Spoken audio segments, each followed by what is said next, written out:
प्यारे बच्चों, आप सभी को आपके YouTube channel study with Parshuram में स्वागत है। और मेरे चैनल पर बच्चों प्लेलिस्ट है, वो प्लेलिस्ट में आपके लिए 10वीं कक्षा के गद्य है, पद्य है, प्रीवियस ईयर के क्वेश्चंस है। बहुत उपयोगी वीडियोज़ है। इससे भी पहले 20 वीडियो मैं अपलोड कर चुका हूँ, आप ज़रूर से देखना है। चैनल को नहीं हो तो सब्सक्राइब करने के लिए न भूलना है। और जैसे यह तो प्रैक्टिस सीरीज़ है बच्चों, और यह तो प्रैक्टिस सीरीज़ से पासिंग पैकेज के लिए है, लेकिन मैं पासिंग पैकेज नहीं करता हूँ, क्योंकि आप पासिंग पैकेज कहा देने से आप सोचते हो कि हाँ यही प्रश्न आएगा और इतना रट दिए तो इतना हो गया तो हुआ। लेकिन आप पासिंग पैकेज के पीछे मत पड़िए बच्चों, ओके। क्योंकि पूरी तरह से तैयारी कीजिए, लेकिन सफलता में कोई शॉर्ट ट्रिक पासिंग पैकेज नहीं रहता है।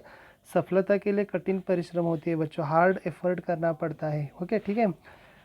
इसलिए और चले मैं यहाँ पर दो क्वेश्चंस बताता हूँ, टू द पॉइंट बताता हूँ। है संभावना है, लेकिन मैं इसे पासिंग पैकेज नहीं करता हूँ, प्रैक्टिस करता हूँ। इससे द्वारा और भी आपको करना है काम बच्चों, ठीक है। ಆತ್ಮೀಯ ವಿದ್ಯಾರ್ಥಿಗಳೇ, ನಿಮ್ಮದೇ ಯೂಟ್ಯೂಬ್ ಚಾನಲ್ ಆಗಿರ್ತಕ್ಕಂಥ ಸ್ಟಡಿ ವಿತ್ ಪರಶುರಾಮ್ಗೆ ಸ್ವಾಗತವನ್ನು ಕೋರ್ತೀನಿ. ಸೊ ನನ್ನ ಪ್ಲೇಲಿಸ್ಟಲ್ಲಿ ಆಲ್ರೆಡಿ 10ನೇ ತರಗತಿಯ ಗದ್ಯ, ಪದ್ಯ ಮತ್ತು ಹಿಂದಿನ ವರ್ಷಗಳ ಪ್ರಶ್ನೆ ಪತ್ರಿಕೆಗಳ ಸರಣಿ ಅಂತ ಪ್ಲೇಲಿಸ್ಟ್ ಇದೆ. ಇದು ಹೊಸದಾಗಿ ನಾನು ಪ್ರಾಕ್ಟೀಸ್ ಸೀರೀಸನ್ನು ತಂದಿದ್ದೀನಿ.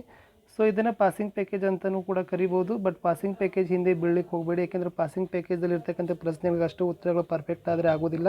ಹೆಚ್ಚು ಅಂಕಗಳನ್ನು ಗಳಿಸಬೇಕಾದ್ರೆ ಪಠ್ಯಪುಸ್ತಕಗಳನ್ನು ಓದಬೇಕಾಗತ್ತೆ. ಆದರೆ ಒಂದು ಮಾತ್ರ ಸತ್ಯ, ಇಲ್ಲಿರ್ತಕ್ಕಂಥ ಪ್ರಶ್ನೆಗಳು ಬರುವ ಸಂಭಾವನೆ ಇದೆ. ಆದರೆ ಇದ್ರ ಹೊರತಾಗಿ ನೀವು ಕೂಡ ಹೆಚ್ಚು ಇನ್ನಷ್ಟು ಅಭ್ಯಾಸ ಮಾಡಿ ಅಂತ ಹೇಳ್ತಾ ಇದ್ದೀನಿ. ಸೊ ನಾನು ಮೊದಲದಾಗಿ ಇಲ್ಲಿ ಪ್ರಾಕ್ಟೀಸ್ ಸೀರೀಸಲ್ಲಿ ತಂದಿರತಕ್ಕಂಥದ್ದು ವ್ಯಾಕರಣದಲ್ಲಿ. ಸೊ ವ್ಯಾಕರಣದಲ್ಲಿ ಈ ಒಂದು ವಿಡಿಯೋದಲ್ಲಿ ಸುಮಾರು 3ಕ್ಕೆ 3 ಅಂಕಗಳನ್ನು ನಿಮಗೆ ಸಿಗುವ ಹಾಗೆ ನಾನು ಹೇಳ್ತೀನಿ. ಸೊ ಮೊದಲ 3 ಪಾಠಗಳಾಗಿರ್ತಕ್ಕಂಥ प्रेरणार्थक क्रिया, संधि ಮತ್ತು समास। बच्चों आज के जो इस वीडियो में ना मैं पूरी तरह से आउट ऑफ 3 अंक आपके लिए हासिल करने के लिए मैं यहाँ पर कोशिश करता हूँ। उसमें पहला प्रश्न है प्रेरणार्थक क्रिया, और दूसरा है उसमें संधि है, और बाद में है बच्चों समास है, ओके। और इन तीनों के बारे में ही ज़्यादातर हम जानकारी प्राप्त करने के लिए कोशिश करेंगे बच्चों। ವಿದ್ಯಾರ್ಥಿಗಳೇ, ಈ ಒಂದು ಸರಣಿಯಲ್ಲಿ ನಾನು ಮೊದಲಿಗೆ ಒಂದು 3 ವ್ಯಾಕರಣ ಪಾಠಗಳನ್ನು ತಂದಿದ್ದೀನಿ, ಪ್ರೇರಣಾರ್ಥಕ ಕ್ರಿಯಾ, ಸಂಧಿ ಮತ್ತು ಸಮಾಸ. ಸೊ ಸಾಧ್ಯವಾದಷ್ಟು 3ಕ್ಕೆ 3 ಅಂಕಗಳನ್ನು ನಿಮಗೆ ಸಿಗುವ ಹಾಗೆಯೇ ನಾನು ಇಲ್ಲಿ ವಿಷಯವನ್ನು ಹೊಂದಿಸಿಕೊಂಡು ಬಂದಿದ್ದೀನಿ. ಸೊ ಲಕ್ಷ್ಯ ಬಿಟ್ಟು ಕೇಳಿ ಮತ್ತು ಇನ್ನೂ ಸ್ವಲ್ಪ ಹೆಚ್ಚು ಅಭ್ಯಾಸ ಮಾಡಿ ಅಂತಲೂ ಕೂಡ ನಾನು ನಿಮಗೆ ಹೇಳ್ತೀನಿ. ಸೊ ಮೊದಲನೇದಾಗಿ ನೋಡೋಣ ಮಕ್ಕಳೇ, ಪ್ರೇರಣಾರ್ಥಕ ಕ್ರಿಯಾದಲ್ಲಿ ಸೊ ಪ್ರಶ್ನೆಗಳ ಸ್ವರೂಪವನ್ನು ತಿಳಿದುಕೊಂಡು ಬರೋಣ. ಮೊದಲು ಯಾವ ಥರನಾಗಿ ಪರೀಕ್ಷೆಗಳಲ್ಲಿ ಪ್ರಶ್ನೆ ಇರುತ್ತೆ ಅಂತ ನೋಡಿ. ಏಪ್ರಿಲ್ 2019ರಲ್ಲಿ 1 ಅಂಕಕ್ಕೆ ಪ್ರಶ್ನೆ ಇದೆ, ನಿಮ್ನ में से प्रथम प्रेरणार्थक क्रिया का शब्द है. ಇಲ್ಲಿ ಮೊದಲು ಪ್ರಶ್ನೆ ಕೇಳ್ತಕ್ಕಂಥ ಸ್ವರೂಪವನ್ನು ನಾವು ತಿಳಿದುಕೊಳ್ಬೇಕು. ಇಲ್ಲಿ 4 ಶಬ್ದಗಳನ್ನು ಕೊಟ್ಟಿದ್ದಾರೆ, ಅದರಲ್ಲಿ ಪ್ರಥಮ ಪ್ರೇರಣಾರ್ಥಕ ಶಬ್ದವನ್ನು ನಮಗೆ ಏನಾಗಬೇಕಾಗಿತ್ತಪ್ಪ ಅಂದರೆ ಕಂಡುಹಿಡಿಬೇಕಾಗದ. ಸೊ ಗೊತ್ತಿರ್ಬೋದು, ಪ್ರಥಮ ಪ್ರೇರಣಾರ್ಥಕ ಶಬ್ದದಲ್ಲಿ ಕಡೆಯ ಒಂದು ಶಬ್ದದ ಅಂತ್ಯವು ಆನಾದಿಂದ ಅಂತ್ಯವಾದರೆ, ದ್ವಿತೀಯ ಪ್ರೇರಣಾರ್ಥಕ ಶಬ್ದದಲ್ಲಿ ವಾನಾದಿಂದ ಅಂತ್ಯ ಆಗುತ್ತೆ ಅನ್ನತಕ್ಕಂಥದ್ದು ಸಾಮಾನ್ಯವಾಗಿರ್ತಕ್ಕಂಥ ನಿಯಮ. ಅಲ್ಲಿ ಪಡ್ ಇತ್ತು, ಪಡಾಯಿ ಇತ್ತು, ಪಡಾನ ಇತ್ತು, ಪಡವಾನ ಇತ್ತು. ಸೊ ಅಲ್ಲಿ ಸರಿಯಾಗಿರ್ತಕ್ಕಂಥ ಉತ್ತರ ಮಕ್ಕಳೇ पढ़ाना। बच्चों आप सभी को पता है प्रथम प्रेरणार्थक शब्द में आना होता है और द्वितीय प्रेरणार्थक शब्द में वाना से अंत्य होते हैं। लेकिन यहाँ पर जो प्रश्नों के स्वरूप को हम समझ लेना है, क्योंकि उससे आसान होता है कि उत्तर देने में। यहाँ पर 4 शब्द दिया गया है, उसमें 4 शब्द में से प्रथम प्रेरणार्थक शब्द को चयन कर वहाँ पर लिखना था, ठीक है। और उसी प्रकार दूसरा प्रश्न में ही उसी स्वरूप का है बच्चों, वहाँ पर भी निम्न में से प्रथम प्रेरणार्थक क्रिया शब्द को पहचानना था। वहाँ पर भी था लिखता, लिखाना था, लिखावट था, लिखवाना था। ये जून 2019 के लिए 1 अंक के लिए प्रश्न थे. ಜೂನ್ನಲ್ಲಿನೂ ಕೂಡ ಇದೇ ಸ್ವರೂಪದ ಪ್ರಶ್ನೆಯನ್ನು ಕೇಳಿದ್ದಾರೆ ವಿದ್ಯಾರ್ಥಿಗಳೇ. ಕೊಟ್ಟಿರ್ತಕ್ಕಂಥ 4 ಪದಗಳಲ್ಲಿ ಪ್ರಥಮ ಪ್ರೇರಣಾರ್ಥಕ ಶಬ್ದವನ್ನು ಕಂಡುಹಿಡಿತಕ್ಕಂಥದ್ದು. ಸೊ ಅಲ್ಲಿ ಬಂದ್ಬಿಟ್ಟು ಉತ್ತರ ಆಗಿರ್ತಕ್ಕಂಥದ್ದು ಲಿಖಾನ, ಆನಾ ಪ್ರತ್ಯಯ ಇದೆ. ಅಲ್ಲಿನೂ ಕೂಡ ಲೀಕ್ ಇತ್ತು, ಲಿಖಾನ ಇತ್ತು, ಲಿಖಾವಟ್ಟಿತ್ತು ಮತ್ತು ಲಿಖ್ವಾಯಿನೂ ಕೂಡ ಶಬ್ದ ಇತ್ತು ಅಲ್ಲಿ. ಸೊ ಅದೇ ಥರನಾಗಿ 3ನೇ ಪ್ರಶ್ನೆ ನೋಡೋಣ ಮಕ್ಕಳೇ. ಸೊ ಇದು ಮಂಡಳಿಯವರು ಕೊಟ್ಟಿರ್ತಕ್ಕಂಥ सेट क्वेश्चन पेपरदಲ್ಲಿರ್ತಕ್ಕಂಥ ಪ್ರಶ್ನೆಗಳು. बच्चों यहाँ पर एक दो प्रश्न देखेंगे कि जो मंडली द्वारा 2020 में चलने वाली नई पैटर्न की प्रश्न पत्रिका पर 2 प्रश्न दिया है। सुनना का प्रथम प्रेरणार्थक क्रिया शब्द क्या है? वहाँ पर ही उन्होंने प्रश्न दिया है कि बच्चों सुनना का प्रथम प्रेरणार्थक शब्द क्या है? क्या होगा बच्चों उसका उत्तर? सुनाना होगा। उसी प्रकार भी यहाँ भी प्रश्न पूछा गया कि देना शब्द का प्रथम प्रेरणार्थक क्रिया शब्द क्या है? अच्छा, देना का क्या होगा बच्चा? दिलाना, क्योंकि ए है, ए तो दीर्घ स्वर है, ए और ए को क्या करना है कि रुस्व में बदलना है। फिर द को ए है, फिर द को रुस्व में बदलने से ई होगा। सो देना, दिलाना। इस प्रकार 2 स्वरूप के प्रश्न आपके लिए पूछा जाता है। पहले 4 शब्द में से प्रेरणार्थक शब्दों को पहचानना और क्रिया शब्द देते हैं, और वही क्रिया शब्दों को आपको प्रथम प्रेरणार्थक, ज़्यादातर प्रथम प्रेरणार्थक शब्द है और शायद मुझे लगा है यहाँ पर एक थोड़ा इम्पोर्टेंस मुझे लगा है बच्चों, और इस बार आने की संभावना पर मैं यहाँ पर स्टार मार्क लगा दिया हूँ। तो देखो पहला है बच्चों उठना है, उठना का उठाना उठवाना। उसी प्रकार दूसरा है चलना चलाना चलवाना। और जागना जगाना जगवाना। ज को आ के प्रत्यय है बच्चों, दीर्घ स्वर है उसमें जागना हुआ, ये जगाना जगवाना हुआ। उसी प्रकार जीतना, ज को बड़ी की मात्रा बच्चों, ये हुआ जीतना जितवाना, छोटी की मात्रा। उसी प्रकार खेलना है, एक ही मात्रा, क्या भाई बदल लेना है कि रिस्व में खेलना का हुआ खिलाना खिलवाना। और अंत में बच्चों बैठना है, आई की मात्रा है, वहाँ पर भी आपको ई की मात्रा लगाना है, बैठना का बिठाना बिठवाना। बच्चों इसी एक 4 शब्दों के बारे में आपको पहचान लीजिए, क्योंकि दीर्घ हुआ तो रुसु में बदलना है। और शब्दों की जो स्वरूपी है 4 शब्द है, उसमें प्रथम प्रेरणार्थक शब्द पूछा गया था, नहीं तो आपके लिए क्रिया शब्द देते और उस क्रिया शब्द के लिए प्रथम प्रेरणार्थक शब्द को पहचानने के लिए एमसीक्यू में पूछा गया था। ये था बहुत ही आसान से कंटेंट था बच्चों, प्रेरणार्थक क्रिया। मुझे भरोसा लगा कि आप सभी कुछ प्रथम प्रेरणार्थक क्रिया शब्द हो या प्रेरणार्थक क्रिया शब्द के बारे में समझ गए। इसके डिटेल्स वीडियो में और भी अपलोड करूँगा, लेकिन अभी ये तो प्रैक्टिस सीरीज़ पर है बच्चों, ठीक है। और चलेंगे बच्चों, सेकंड कंटेंट है संधि पर है, और संधि में भी प्रश्नों के स्वरूप पहले देख कोशिश करेंगे। अत्यंत शब्द में संधि है। सो पहले उन्होंने दिया है कि अत्यंत शब्द किस संधि के लिए उदाहरण है, और ये तो जून 2019 में 1 अंक के लिए प्रश्न पूछा गया है बच्चों। अत्यंत तो यन संधि के लिए उदाहरण है, जो य व र होते हैं ना, वो सभी यन संधि के ही होते हैं। उसी प्रकार दूसरा प्रश्न पूछा गया बच्चों जून 2019 में, महोत्सव किस संधि के लिए उदाहरण है। महोत्सव भी होगा बच्चों गुण संधि, यहाँ पर ओ की मात्रा आ गया ना गुण संधि में। इस प्रकार हम आसान से कह सकते हैं कि संधि और समास के बारे में पहचानने के लिए गुण संधि में पहचान लेके क्या क्या है बच्चों, वहाँ पर आप सभी को भी पता है कि गुण संधि में ए ओ अर होते हैं। फॉर एग्जाम्पल गजेंद्र है, महोत्सव है, सप्तर्षि, ये सभी गुण संधि के ए ओ अर होते हैं, ठीक है। और आगे चलेंगे बच्चों, मनवंतर शब्द किस संधि के लिए उदाहरण है। मनवंतर शब्द किस संधि के लिए उदाहरण है, ये तो नए सेट क्वेश्चन पेपर में पूछा गया था बच्चों। ये भी यन संधि के लिए उदाहरण है। मैं आपको बताया कि य व र के बारे में, य यानी अत्यधिक हुआ, व यानी मनवंतर होगा, र यानी पितराज्ञा। इस प्रकार य व र हुआ तो शब्द में उसका प्रयोग हुआ तो आपको पहचानने की ये यन संधि है। और आगे बच्चों अत्यधिक, मैं आप अत्यंत है ना उसी प्रकार का, अति प्लस अधिक अत्यधिक होता है, ये भी यन संधि के लिए उदाहरण है। यानी शब्द देते हैं और शब्द में आपको क्या करना है कि बच्चों संधि को पहचानना है। फिर मैं यहाँ पर आज लाया हूँ इस साल के, मुझे संभावना लगा कि इस 8 प्रश्नों पर देखो। पहला है बच्चों गिरीश है, गिरीश में र को बड़ी की मात्रा आया है, इसलिए यह हुआ दीर्घ संधि। विद्यालय है, यहाँ भी आ है और यह भी हुआ दीर्घ संधि। महेंद्र है, एक की मात्रा है, गुण संधि हुआ। वार्षिकोत्सव क के लिए ओ की मात्रा है, वो भी गुण संधि हुआ। और उसी प्रकार है बच्चों महर्षि है, क्या हुआ महा प्लस ऋषि। बताओ बच्चों, मैं पहले आपको बता दिया महा प्लस ऋषि हुआ। महर्षि ए भी य यानी ए भी गुण संधि के लिए है। और जैसे बच्चों सदैव है, सदा प्लस दैव, सदैव आई और अव के मात्रा हो तो वहाँ पर हुआ वृद्धि संधि हुआ। और नयन पावन है, यानी आपको पहचाने कि अय आय अव आव, ये शब्द सभी अयादि संधि है। और बच्चों मुझे लगता है इस बार जो प्रश्न हुआ ना, प्रश्न आने की संभावना है वो दीर्घ संधि पर लगता है, दीर्घ संधि, क्योंकि यन संधि तो 2 बार पूछा गया है और जैसा गुण संधि भी पूछा गया है, और लगता है कि इस बार यन दीर्घ संधि की संभावना है। यह प्रकार संधि के बारे में प्रैक्टिस क्वेश्चंस थे बच्चों। अब देखेंगे बच्चों हम समास पर देखेंगे, ये समास के लिए कौन कौन से प्रश्न है लास्ट ईयर में। पहला है बच्चों प्रश्न है जलप्रपात डैश समास के लिए उदाहरण है। और जल समास होता है बच्चों तत्पुरुष समास के लिए उदाहरण होता है जल की प्रपात जलप्रपात, ओके। और उसी प्रकार द्विगु समास के लिए उदाहरण, वहाँ पर 4 शब्द दिए थे। द्विगु समास के लिए छटना था, जून में पूछा गया है। ये हुआ दोपहर यानी 2, संख्यावाचक विशेषण है ना बच्चों, ये भी द्विगु समास के लिए उदाहरण था। और उसी प्रकार भी सेट 1 में नए पैटर्न के क्वेश्चन पेपर में भी दोपहर पूछा गया है, और दोपहर भी कौन सा द्विगु समास के लिए उदाहरण है। फिर एक प्रश्न पूछा गया था कि गुरु दक्षिणा, गुरु के लिए दक्षिणा, गुरु दक्षिणा, और ये तो तत्पुरुष समास के लिए उदाहरण था। बच्चों देखो 2 साल भी क्या हुआ है कि तत्पुरुष समास के बारे में ही प्रश्न आए हैं तत्पुरुष। और इस बार हो सकता है कर्मधारय या बहुव्रीहि पर भी आ सकते हैं। कहीं मैं आपको इम्पोर्टेंट लास्ट के बारे में बताता हूँ, कहीं थोड़ा सा 1-2-3 शब्दों को बारे में आपको याद रखना है, संधि और समास में कौन कौन से शब्द है मैं आपको लास्ट में बताता हूँ। लेकिन वही शब्द है ना बच्चों, वो थोड़ा सा क्या होता है कि कन्फ्यूजन होता है, पूर्ण अंक हासिल करने के लिए थोड़ा सा वहाँ पर आपको तकलीफ़ होता है, थोड़ा है ट्रिक से मैं आपको समझाने के लिए कोशिश करता हूँ। बच्चों ये 9 शब्द है ना, ये 9 शब्द में से मुझे संभावना लग रहा है इस बार, इसलिए मैं प्रैक्टिस पर रखा हूँ। आजन्म में अव्ययी भाव समास है बच्चों, यथासंभव में भी अव्ययी। यहाँ पर पहला शब्द है ना बच्चों, यहाँ पर आ हुआ और यहाँ पर यथा हुआ, ये दोनों ही अव्यय है। उसी प्रकार बच्चों कनकलता है, कनकलता यानी ये तो हुआ कर्मधारय समास है, यानी वहाँ पर पहला शब्द होता है विशेषण होता है और दूसरा विशेष यानी संज्ञा भी होता है। और उसी प्रकार ये मुखचंद्र है, और मुखचंद्र भी कौन सा समास है बच्चों, कर्मधारय समास है, मुख रूपी चंद्र कहते हैं।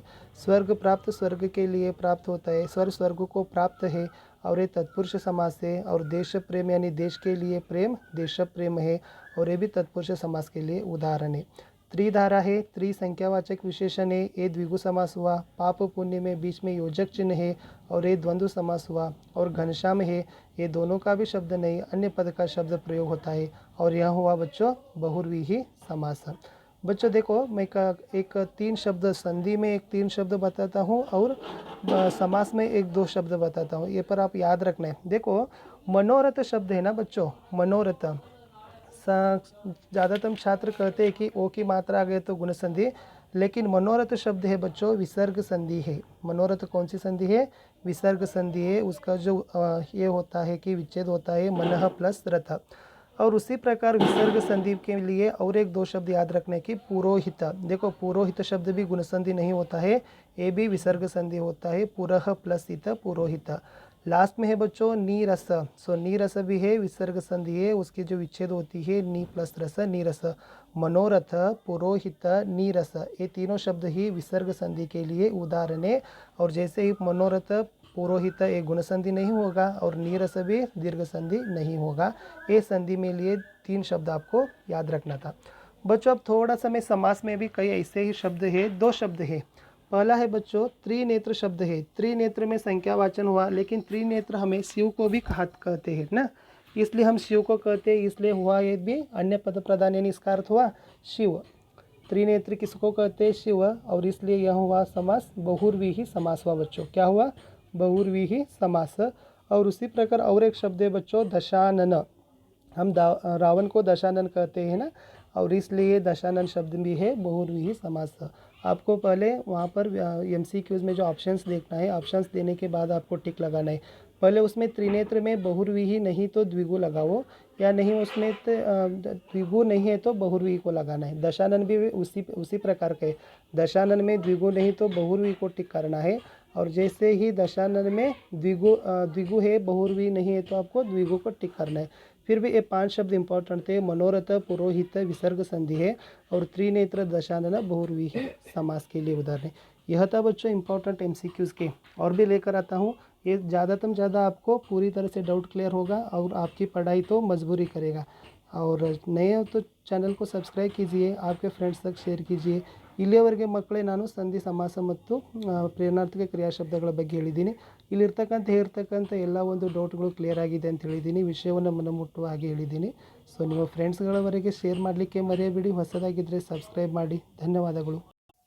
प्यारे मित्रों, आप सभी को आपके YouTube channel study with Parshuram में स्वागत है, और मैं हूँ परशुराम, और आज लेकर आया हूँ प्रैक्टिस सीरीज सेकेंड है। और जैसे प्रैक्टिस सीरीज फर्स्ट में मैं प्रेरणार्थक क्रिया शब्द, संधि और समास के बारे में आपको डिटेल से बताया हूँ, और चाहे वो वीडियो आप ज़रूर देखना है, वो वीडियो का लिंक इस वीडियो के डिस्क्रिप्शन बॉक्स में रखता हूँ। ये सभी MCQs है, मोस्ट लाइकली क्वेश्चंस की सीरीज़ ही मैं आपको लेकर आया हूँ। जैसे प्रश्न पत्र का प्रारूप है ना बच्चों, उसी प्रकार हम चर्चा करते चलेंगे कि इम्पोर्टेंट फैक्ट्स क्या है। आपने तो कृपया मेरे चैनल को सब्सक्राइब करने के लिए ना भूलिए, और जैसे सब्सक्राइब के लिए कोई भी ಫೀಸ್ नहीं होते बच्चों, ठीक है। ನಿಮ್ಮದೇ ಆಗಿರ್ತಕ್ಕಂಥ ಯೂಟ್ಯೂಬ್ ಚಾನಲ್ ಸ್ಟಡಿ ವಿತ್ ಪರಶುರಾಮ್ಗೆ ಸ್ವಾಗತವನ್ನು ಕೋರ್ತೀನಿ. ನಾನು ಪರಶುರಾಮ್. ಸೊ ವಿಶೇಷವಾಗಿ ನಾವು ಪ್ರಾಕ್ಟೀಸ್ ಸೀರೀಸ್ನನ್ನು ಪ್ರಾರಂಭವನ್ನು ಮಾಡಿದ್ದೀವಿ. ಸೊ ಮೊದಲಿಗೆ ವ್ಯಾಕರಣದಲ್ಲಿದೆ. ಸೊ ಇದಕ್ಕಿಂತ ಮೊದಲ ಒಂದು ಭಾಗದಲ್ಲಿ ನಾನು ವ್ಯಾಕರಣ ದಲ್ಲಿ ಪ್ರೇರಣಾರ್ಥಕ ಕ್ರಿಯಾಶಬ್ದಗಳು ಸಂಧಿ ಮತ್ತು ಸಮಾಸ 3 ವಿಷಯಗಳ ಕುರಿತಾದ ಮೊದಲ ಭಾಗ ವಿಡಿಯೋವನ್ನು ಅಪ್ಲೋಡ್ ಮಾಡಿದ್ದೀನಿ. ತಾವು ನೋಡದೇ ಇದ್ದರೆ ಈ ವಿಡಿಯೋದ ಡಿಸ್ಕ್ರಿಪ್ಷನ್ ಲಿಂಕಲ್ಲಿ ಆ ವಿಡಿಯೋದ ಲಿಂಕನ್ನು ಹಾಕಿದ್ದೀನಿ, ತಾವು ನೋಡಿ. ಆಮೇಲೆ ಹೆಚ್ಚು ಗೆಳೆಯರಿಗೆ ಶೇರ್ಗಳನ್ನು ಮಾಡಿ. ಆಮೇಲೆ ಹೊಸಬರಾಗಿದ್ದರೆ ದಯವಿಟ್ಟು ನನ್ನ ಚಾನಲನ್ನು ಸಬ್ಸ್ಕ್ರೈಬ್ ಮಾಡಲಿಕ್ಕೆ ಮರಿಬೇಡಿ. ಸಬ್ಸ್ಕ್ರೈಬ್ಗೆ ಯಾವುದೇ ರೀತಿಯಾಗಿರತಕ್ಕಂಥ ಒಂದು ಫೀಸ್ ಇರೋದಿಲ್ಲ, ಆದರೂ ನಿಮ್ಮದಾಗಿರ್ತಕ್ಕಂಥ ಒಂದು ಸಹಕಾರ ಅಂತ ನಾನು ನಂಬಿದ್ದೀನಿ ವಿದ್ಯಾರ್ಥಿಗಳೇ. ಓಕೆ, ಈಗ ಈ ಒಂದು ವಿಡಿಯೋದಲ್ಲಿ ನಾನು ಮುಹಾವರ ಆಗಿರ್ಬೋದು, ಆಮೇಲೆ ಏಕಲ್ ಶಬ್ದ ಆಗಿರ್ಬೋದು, ವಿರಾಮ ಚಿಹ್ನ ಮತ್ತು ಲಿಂಗದ ಬಗ್ಗೆ ಒಂದು 4 ವಿಷಯಗಳನ್ನು ತಂದಿದ್ದೀನಿ. ಕನಿಷ್ಠ 2 ಅಂಕಗಳಾದ ಪ್ರಶ್ನೆಗಳಾದರೆ ನಿಮಗೆ ಖಂಡಿತವಾಗಿಯೂ ಕೂಡ ಉಪಯೋಗಕ್ಕೆ ಬರುತ್ತೆ. ಆ ವಿಷಯದ ಕುರಿತು ನೀವು ಮನಗಾಣ್ತೀರಿ ಅಂತಕ್ಕಂಥ ಆಶೆ ನನ್ನದಿದೆ. ಓಕೆ, ಸೊ ಮೊದಲಿಗೆ ನೋಡೋಣ ಮಕ್ಕಳೇ, ಮುಹಾವರ ಇದೆ. ಸೊ ಮುಹಾವರ ಇದು ಪಠ್ಯಕ್ರಮಕ್ಕೆ ಇದೆ, ಆದರೆ ಪ್ರಶ್ನೆಗಳು ಬರುತ್ತೆ ಅಂತ ಹೇಳಿಕ್ಕೆ ಬರೋದಿಲ್ಲ. ಆದರೂ ಕೂಡ ಹೊಸ ಪರೀಕ್ಷೆ ಪ್ರಶ್ನೆ ಪತ್ರಿಕೆ ಪ್ರಾರೂಪ ಇರೋದ್ರಿಂದ, ನಮೂನೆ ಇರೋದ್ರಿಂದ ಸ್ವಲ್ಪ ಮಟ್ಟಿಗೆ अभ्यास ಮಾಡ್ಕೊಂಡು ಬರುವ. ओके, मुहावरा है बच्चों, पहला पॉइंट है।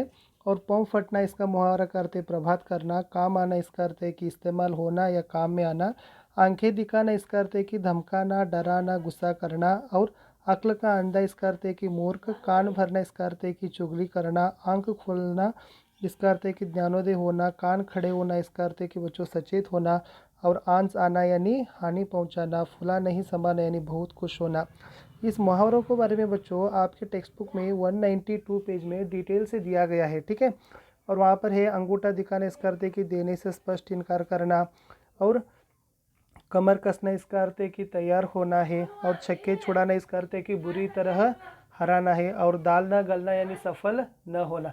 इस प्रकार के बहुत ही इम्पोर्टेंट मुहावरों को मैं आपको यहाँ पर लेकर आया हूँ, और शायद आप सभी इन पर और दोबारा वीडियो सुनना है और प्रैक्टिस भी करना है बच्चों। ये ऑप्शनल है, इस पर मैं गारंटी नहीं देता हूँ, फिर भी इम्पोर्टेंट एक बार आपको पढ़ लेना है। ओके, क्योंकि आपको दिक्कत न हो परीक्षा में अच्छे अंक प्राप्त करने के लिए। बच्चों अब ये यहाँ पर दूसरा भाग है, और दूसरा भाग में मैं लेकर आया हूँ एकल शब्द में। एकल शब्द में होता है, एक वाक्य होता है, एक वाक्य के लिए एक ही शब्द में उत्तर देना। ಏಕಲ್ ಶಬ್ದ ಅಂದರೆ ಏನು ಮಕ್ಕಳೇ ಅಂದರೆ, ಒಂದು ವಾಕ್ಯವನ್ನು ಕೊಡ್ತಾರೆ, ಆ ವಾಕ್ಯಕ್ಕೆ ತಕ್ಕಂತೆ ಒಂದೇ ಶಬ್ದದಲ್ಲಿ ಉತ್ತರಗಳನ್ನು ಕೊಡುವಂಥದ್ದು. ಫಾರ್ ಎಕ್ಸಾಂಪಲ್, ಯಾರು ಶಾಲೆಗೆ ಹೋಗಿ ಕಲಿಯುತ್ತಾರೆ ಅವ್ರಿಗೆ ಏನಂತ ಕರಿತೀವಿ? ವಿದ್ಯಾರ್ಥಿ. ಯಾರು ಶಾಲೆಯಲ್ಲಿ ಬೋಧನೆ ಮಾಡ್ತಾರೆ ಅವ್ರಿಗೆ ಏನಂತೀವಿ? ಶಿಕ್ಷಕರು ಅಂತೀವಿ. ಸೊ ಈ ಥರನಾಗಿರ್ತಕ್ಕಂಥ ವಾಕ್ಯಗಳಿದ್ದಾವೆ. ಇಲ್ಲಿ ನಾನು ತಂದಿರ್ತಕ್ಕಂಥದ್ದು ಪಠ್ಯಪುಸ್ತಕದ ಹಿಂದಿನ ಮತ್ತು ಇಂಪಾರ್ಟೆಂಟ್ ಅನಿಸಿದ್ದು. ಸೊ ಅದ್ರ ಬಗ್ಗೆ ನೋಡೋಣ. ಇದು ಕೂಡ ಆಪ್ಷನಲ್ ಇದೆ ಮಕ್ಕಳೇ, ಆದರೂ ಕೂಡ ಒಂದು ಸರಿ ನೋಡ್ಕೊಳ್ಳಿ, ಅಂದರೆ ಹೇಳಲಿಕ್ಕೆ ಬರೋದಿಲ್ಲ. फर्स्ट है, अमर है जो कभी नहीं मरता, बेदाग है जिसमें कोई दाग न हो, बरामदा घर का बाहर का भागे, और महसूस यानी जिसका ज्ञान या अनुभव हो, और फेरी वाले यानी घूम फिर कर सामान बेचने वाला व्यापारी है, पतली यानी जो मोटा न हो, परिपंथ यानी वह जो रास्ता रोके हुए हो, वास्तुकला यानी इमारत मकान आदि बनाने की कला कहते हैं, अद्वितीय यानी जिसके समान दूसरे न हो। और बच्चों एकल शब्द के लिए आपको टेक्स्ट बुक में देखना है कि पेज नंबर 192 में डिटेल से दिया गया है, वहाँ के उदाहरण को थोड़ा सा आपको पढ़ना है। वहाँ पर है जो सब कुछ जानता है उसे सर्वज्ञ कहते हैं, जो गीत गाता है उसे गायक कहते हैं, और जिसकी कल्पना की जा सके उसे काल्पनिक कहते हैं, जो परिचित न हो उसे अपरिचित कहते हैं, जो कम बोलने वाले के लिए मितभाषी कहते हैं। ओके, और जो कविता लिखती है उसे कवित्री कहते हैं, जो कविता लिखता है उसे कवि कहते हैं। इस प्रकार के है बच्चों। जो मांस का सेवन करता है उसे मांसाहारी। इस प्रकार एकल शब्द है। एक बार आपको क्या करना है कि ध्यान से टेक्स्ट बुक भी देखना है। अब ये बच्चों ये मोस्ट इम्पॉर्टेंट है, विराम चिन्ह है, ये तो आने वाला ही है 1 अंक के लिए। ओके, लेकिन आपके लिए टेक्स्ट बुक में बच्चों 9 विराम चिन्ह के बारे में विवरण दिया गया है, 9 विराम चिन्ह के बारे में आपको। लेकिन मैं यहाँ पर आपको 3 सजेस्ट करता हूँ, इन तीनों में से ही इम्पॉर्टेंट है। ವಿದ್ಯಾರ್ಥಿಗಳಿಗೆ ಲೇಖನ ಚಿಹ್ನೆಗಳ ಬಗ್ಗೆ ಒಂದು ವಿಷಯದಲ್ಲಿ ನಿಮಗೆ ಪಠ್ಯಪುಸ್ತಕದಲ್ಲಿ ಒಟ್ಟು 9 ಲೇಖನ ಚಿಹ್ನೆಗಳನ್ನು ಕೊಟ್ಟಿದ್ದಾರೆ. ಅದರಲ್ಲಿ ಈ 3 ಲೇಖನ ಚಿಹ್ನೆಗಳು ಬಹಳಷ್ಟು ರೀತಿಯಾಗಿರ್ತಕ್ಕಂಥ ಇಂಪಾರ್ಟೆಂಟ್ ಆಗಿರ್ತಕ್ಕಂಥದ್ದು. ಅವುಗಳ ಬಗ್ಗೆ ನೋಡಿಕೊಂಡು ಬರೋಣ. ಮೊದಲನೇದು ಪೂರ್ಣ ವಿರಾಮ ಚಿಹ್ನೆ, ಎರಡನೇದು ಪ್ರಶ್ನಾರ್ಥಕ ಚಿಹ್ನೆ, ಮೂರನೇದು ವಿಸ್ಮಯಾದಿ ಬೋಧಕ ಚಿಹ್ನೆ. ಯಾಕಂದರೆ ಪರೀಕ್ಷೆಯಲ್ಲಿನ ಸ್ವಲ್ಪ ಪ್ರಶ್ನೆ ಪತ್ರಿಕೆಗಳನ್ನು ನೋಡ್ಕೊಂಡು ಬಂದಾಗ 2 ವರ್ಷದ ಪ್ರಶ್ನೆಗಳನ್ನು ನೋಡೋಣ. ಒಂದನೇದೇನಿದೆಪ್ಪ ಅಂತಂದರೆ, ಏಪ್ರಿಲ್ನಲ್ಲಿ ಅವ್ರು ಏನು ಕೇಳಿದ್ದಾರೆ ಅಂತಂದರೆ, ಇಸ್ಕೆ ಬಾದ್ ಕ್ಯಾ ಕರ್ನಾ ಪಡೆಗಾ. ಈ ವಾಕ್ಯ ಇದೆ, ವಾಕ್ಯದ ಮುಂದೆ ಖಾಲಿ ಜಾಗ ಬಿಟ್ಟಿದ್ದಾರೆ, ಇಲ್ಲಿ ಯಾವ ಒಂದು ಚಿಹ್ನೆ ಬಳಕೆ ಮಾಡಬೇಕಂತ ಕೇಳಿದ್ದಾರೆ. ಅದು ಸಾಮಾನ್ಯವಾಗಿ ವಾಕ್ಯ ಪೂರ್ಣವಾಗಿದೆ, ಅದು ಪೂರ್ಣ ವಿರಾಮನೇ ಬರುತ್ತೆ. ಅದೇ ಥರನಾಗಿ ಜೂನ್ 2019ರಲ್ಲಿ 1 ಅಂಕಕ್ಕೆ ಕೇಳಿದ್ದಾರೆ, ಕಹಾ ಚೋಟಿ ಲಗಿ ಹೇ, ಕಹಾ ಚೋಟ್ ಲಗಿ ಅಂತಿದೆ, ಸೊ ಕಹ ಅಂತಕ್ಕಂಥದ್ದು ಒಂದು ಪ್ರಶ್ನಾರ್ಥಕವನ್ನು ಬೋಧವನ್ನು ಕೊಡ್ತಕ್ಕಂಥದ್ದು. ಸೊ ಅದಕ್ಕಾಗಿ ಇಲ್ಲಿ ಬಳಸ್ತಕ್ಕಂಥದ್ದು ಪ್ರಶ್ನಾರ್ಥಕ ಚಿಹ್ನೆ. ಈ ಥರನಾಗಿ ವಾಕ್ಯಗಳನ್ನು ಕೊಡ್ತಾರೆ, ಆ ವಾಕ್ಯದಲ್ಲಿ ನಾವು ಸರಿಯಾದ ವಿರಾಮ ಚಿಹ್ನೆಗಳನ್ನು ಬಳಕೆಯನ್ನು ಮಾಡಬೇಕು.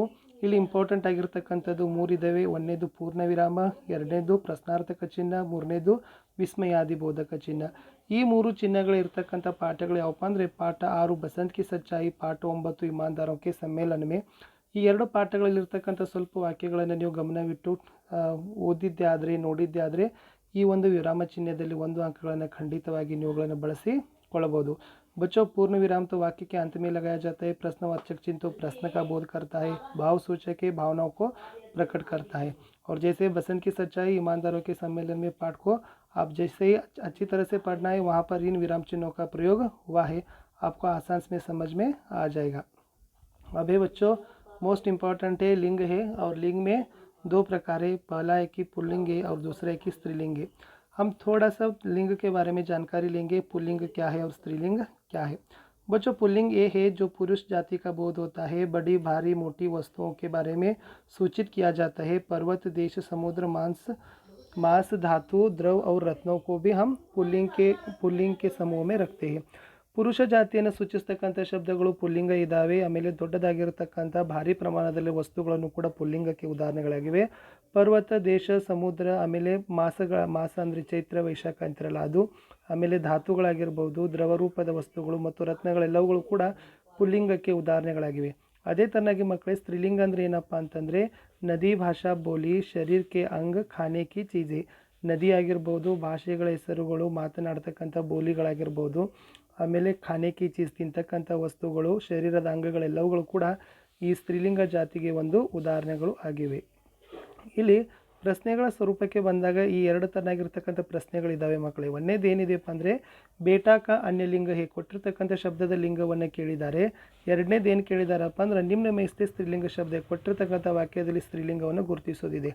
2 ವಿಧದ ಒಂದು ಪ್ರಶ್ನೆಗಳನ್ನು ಕೇಳೋದ್ರಿಂದ ತಾವುಗಳು ಒಂದು ಉತ್ತರವನ್ನು ಕೊಡಲಿಕ್ಕೆ, ಈ ಒಂದು ಪ್ರಶ್ನೆಯ ಸ್ವರೂಪವನ್ನು ತಿಳಿದುಕೊಳ್ಳಲಿಕ್ಕೆ ನೀವು ಮೊದಲು ತಯಾರಾಗಬೇಕು. ಅಂದರೆ ಕೊಟ್ಟ ಶಬ್ದದ ಲಿಂಗ ಬದಲಾವಣೆ ಮಾಡಬೇಕು ಅಥವಾ ಕೊಟ್ಟಿರ್ತಕ್ಕಂಥ ಶಬ್ದಗಳಲ್ಲಿ ಲಿಂಗವನ್ನು ಗುರುತಿಸ್ತಕ್ಕಂಥದ್ದು. ಇಲ್ಲಿ ನಾನು ಇಂಪಾರ್ಟೆಂಟ್ ಆಗಿರ್ತಕ್ಕಂಥ ಕೆಲವೊಂದಿಷ್ಟು ಲಿಂಗಗಳ ಬಗ್ಗೆ ತಮಗೆ ಉದಾಹರಣೆಗಳನ್ನು ತಂದಿದ್ದೀನಿ.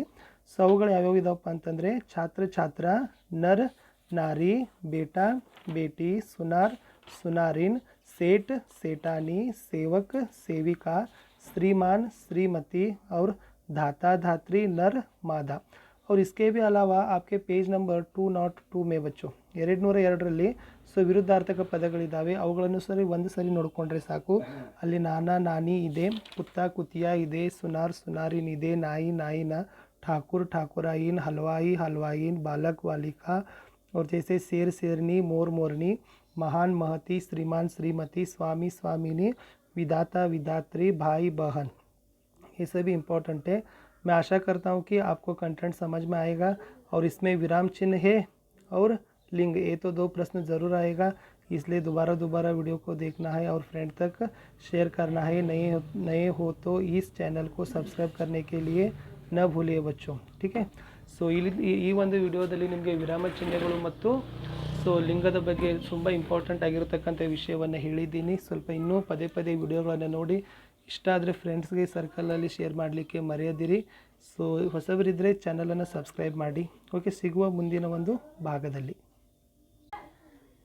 प्यारे मित्रों, आप सभी को आपके YouTube channel study with Parshuram में स्वागत है. और मैं हूं परशुराम और आज लेकर आया हूं प्रैक्टिस सीरीज़ 3 के. ओके, इससे भी पहले इस प्रैक्टिस सीरीज़ के यहाँ तो पहले ग्रामर से चल रहे हैं बच्चों. और ग्रामर से प्रैक्टिस 1 में आपको मिलेगा प्रेरणार्थ क्रिया शब्द है, संधि है, समास है. और प्रैक्टिस सीरीज़ 2 में मिलेगा बच्चों आपको मुहावरा है, एकल शब्द है, विराम चिन्ह और लिंग के बारे में.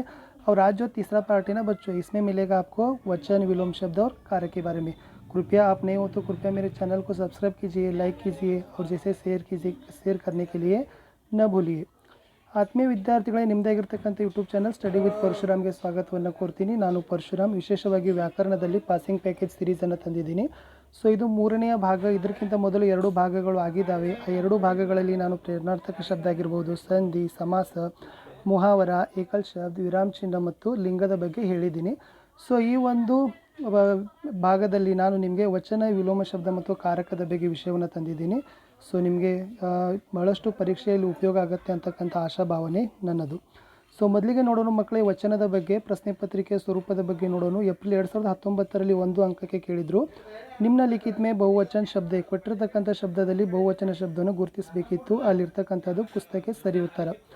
ಅದೇ ಥರನಾಗಿ ಜೂನ್ 2019ರಲ್ಲಿ 1 ಅಂಕಕ್ಕೆ ಇನ್ನೊಂದು ಪ್ರಶ್ನೆ ಕೇಳಿದರು. ನಿಮ್ನ ಮೇಸೆ ಏಕವಚನ, ಕೊಟ್ಟಿರ್ತಕ್ಕಂಥ 4 ಶಬ್ದದಲ್ಲಿ ಏಕವಚನ ಶಬ್ದವನ್ನು ಗುರುತಿಸೋದಿತ್ತು, ಅದು ಇತ್ತು ಕಮ್ರ ಅಂತಕ್ಕಂಥ ಸರಿ ಉತ್ತರ. ಹಾಗಾದರೆ ಪರೀಕ್ಷಾ ದೃಷ್ಟಿಯಿಂದ ತಮಗೆ ಬಹಳಷ್ಟು ಉಪಯುಕ್ತವಾಗಿರ್ತಕ್ಕಂಥ ಒಂದು ಏಕವಚನ ಬಹುವಚನ ಇದ್ದಾವೆ.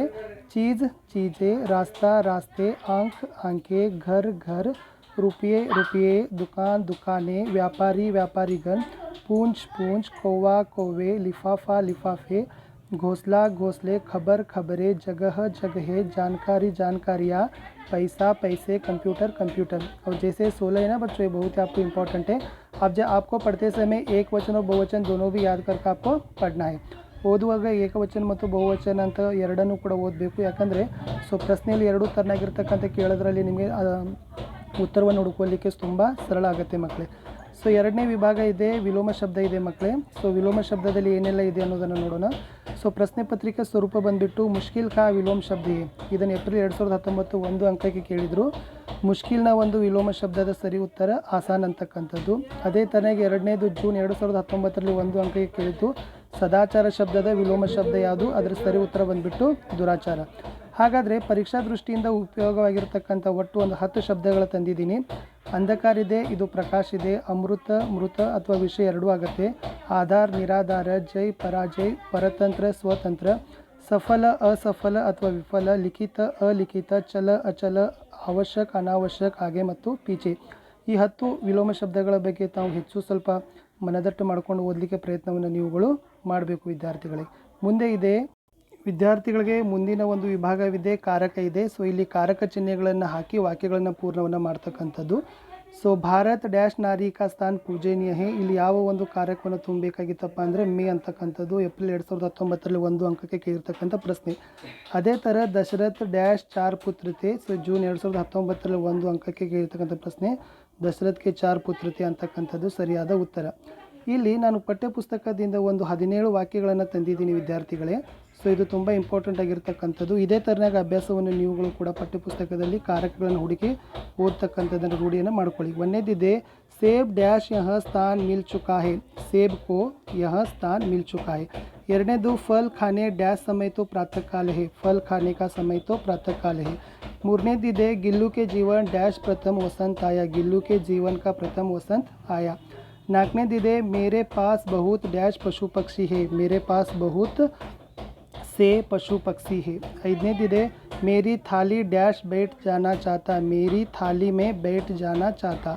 ಆರನೇದಿದೆ कलाम जी का जीवन सादगी डैश मिसाल था, ಅದರ ಉತ್ತರ ಬಂದುಬಿಟ್ಟು कलाम जी का जीवन सादगी का मिसाल था. ಏಳನೇದಿದೆ ವಿದ್ಯಾರ್ಥಿಗಳೇ मजदूरों डैश बस्ती में जाते थे, मजदूरों की बस्ती में जाते थे. N2 ಇದೆ स्टेशन डैश मेरा खूब स्वागत हुआ, स्टेशन पर मेरा खूब स्वागत हुआ. रात डैश गोष्ठियाँ से लौटा, रात को गोष्ठियों से लौटा. हतनेदिದೆ मकड़े वह धूप डैश चश्मा लगाए थे, वह धूप का चश्मा लगाए थे. स्वागत समिति डैश मंत्री आए, स्वागत समिति के मंत्री आए. रास्ते डैश उन्हें सांप मिला, रास्ते में उन्हें सांप मिला. भैंस डैश भैंसा मर गया था, भैंस का भैंसा मर गया था. 15ನೇದಿದೆ ಮಕ್ಕಳೇ रास्ते डैश एक तालाब मिला, रास्ते में एक तालाब मिला. 16 ಇದೆ वर्ष 2030 डैश नवंबर डैश महीना था, वर्ष 2030 के नवंबर का महीना था.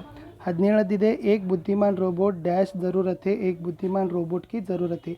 ಈ ಥರನಾಗಿ ಪಠ್ಯಪುಸ್ತಕದಲ್ಲಿರ್ತಕ್ಕಂಥ ಕಾರಕಗಳ ಬಗ್ಗೆ ಕೇಳ್ತಾರೆ ಮಕ್ಕಳೇ. ಅದನ್ನು ಸ್ವಲ್ಪ ಗಮನವಿಟ್ಟು ಕೇಳಿ ಅಭ್ಯಾಸವನ್ನು ಮಾಡಿ. ಇಲ್ಲಿರ್ತಕ್ಕಂಥ 3ಕ್ಕೆ 3 ಅಂಕಗಳು ನಿಮಗೆ ಆರಾಮಾಗಿ ಬರ್ತಕ್ಕಂಥದ್ದು ಅಂತ ಹೇಳಿದ್ದೀನಿ. ವಚನ ಹೇಳಿದ್ದೀನಿ, ವಿಲೋಮ ಶಬ್ದ ಹೇಳಿದ್ದೀನಿ ಮತ್ತು ಕಾರಕ ಹೇಳಿದ್ದೀನಿ. ದಯಮಾಡಿ ತಾವು ಹೊಸಬರಿದ್ದರೆ ನನ್ನ ಚಾನಲ್ಗೆ ಲೈಕ್ ಶೇರ್ ಸಬ್ಸ್ಕ್ರೈಬ್ ಮಾಡಲಿಕ್ಕೆ ಮರೆಯದಿರಿ. ಸಿಗುವ ಇನ್ನೊಂದು ವಿಡಿಯೋ.